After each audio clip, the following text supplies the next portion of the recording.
ಧರ್ಮದ ಬಗ್ಗೆ ಮಾತಾಡ್ತಾರಲ್ಲ, Karnataka government has come out with an historic amendment. Karnataka ನಮ್ಮ ಇವರು ರಾಮಲಿಂಗಾರೆಡ್ಡಿ ಅವರ ನೇತೃತ್ವ ಏನು, ಸಿ ಗ್ರೂಪ್ ದೇವಸ್ಥಾನಗಳಿಗೆ 10% ದುಡ್ಡು. ಈ ದೊಡ್ಡ ದೊಡ್ಡ ದೇವಸ್ಥಾನದಲ್ಲ, ಈಗ ಕೊಲ್ಲೂರು ಮೂಕಾಂಬಿಕೆ ದೇವಸ್ಥಾನ ಇರ್ಬೋದು, ಇನ್ನೊಂದು ಯಾವುದೋ ದೊಡ್ಡ ದೇವಸ್ಥಾನ, ಆ ದುಡ್ಡನ್ನ 10% ಹಣ ತೆಗೆದುಬಿಟ್ಟು ಹಳ್ಳಿಲಿರೋ ಮಾರಮ್ಮ, ಕಟ್ಕಮ್ಮ, ಕೆಂಕೇರಮ್ಮ, ಕಬ್ಬಾಳಮ್ಮ ಅಂತ ಸಣ್ಣ ಸಣ್ಣ ದೇವಸ್ಥಾನಗಳಿಗೆ ಕೊಡೋದು.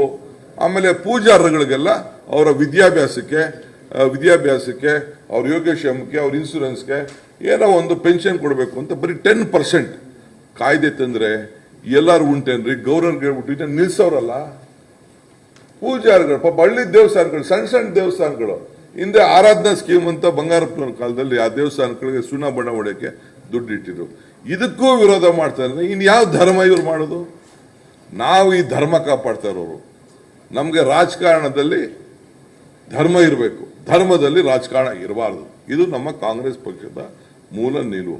ನಾವು ಅರ್ಚಕರು ಯಾಕೆ ಅಂತಂದ್ರೆ, ಅರ್ಚಕರು ಪಾಪ ಅವರು ಏನೋ ಹಳ್ಳಿಗಳೆಲ್ಲ ದೇವಸ್ಥಾನ ಉಳಿಸ್ಕೊಂಡು ಬಂದಿದ್ದಾರೆ, ದಿನ ಪೂಜೆ ಗೀಜೆ ಮಾಡಿಕೊಂಡು. ಅರ್ಚಕಸ್ಯ ಪ್ರಭಾವಿನ ಶಿಲಾದ್ಭೂತಿ ಶಂಕರ, ಅರ್ಚಕನ ಪ್ರಭಾವದಿಂದ ಶಿಲೆಯಲ್ಲಿ ಶಂಕರನ ಕಾಣಬಹುದು ಅನ್ನೋ ಗಮನವನ್ನು ಇಟ್ಕೊಂಡು ನಾವು ಅವ್ರಿಗೂ ನಾವು ಸಹಾಯ ಮಾಡಬೇಕು ಅಂತ ಹೊರಟಿದ್ರೆ, ಇವತ್ತು ಇದಕ್ಕೆ ವಿರೋಧ ಮಾಡೋದಕ್ಕೆ ಇದಕ್ಕೆ ಓಟ್ ಕೇಳ್ತಾ ಇದ್ದೀರಿ ನೀವು.